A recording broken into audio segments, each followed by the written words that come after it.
Analyzing new issues, he wrote, "I had to fire General Flynn because he lied to the vice president and the FBI." This appears to be the first time that Mr. Trump has indicated that he was aware of what was said when FBI agents interviewed Flynn back in January. Flynn was forced to resign February 13th. Former FBI Director James Comey told Congress that he met with the president the very next day and was asked to go easy on Flynn. I understood him to be saying that what he wanted me to do was drop any investigation connected to Flynn's account of his conversations with the Russians.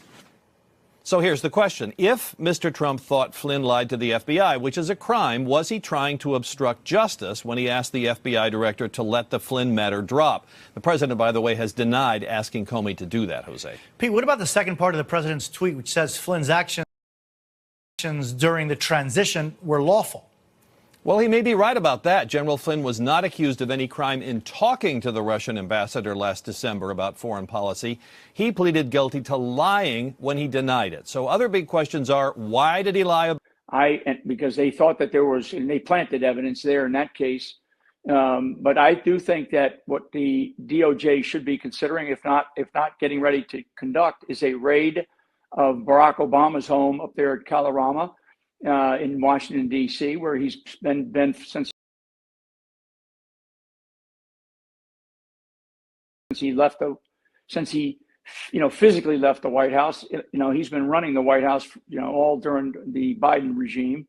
And I do think that there's some other places that need to be raided where there are likely, a lot of it. But in 2020, a bipartisan Senate Intelligence Committee investigation found that while the Trump may not have accepted Russian help, Russia did meddle in some form or another. The chairman of the Intel Committee at the time was Marco Rubio, then Florida senator, now the top diplomat to the United States. And in 2020, he put out a statement that said the committee found absolutely no evidence that then candidate Donald Trump or his campaign colluded with the Russian government to meddle in the 2016 election. What the committee did find, however, is very troubling. We found irrefutable evidence of Russian meddling.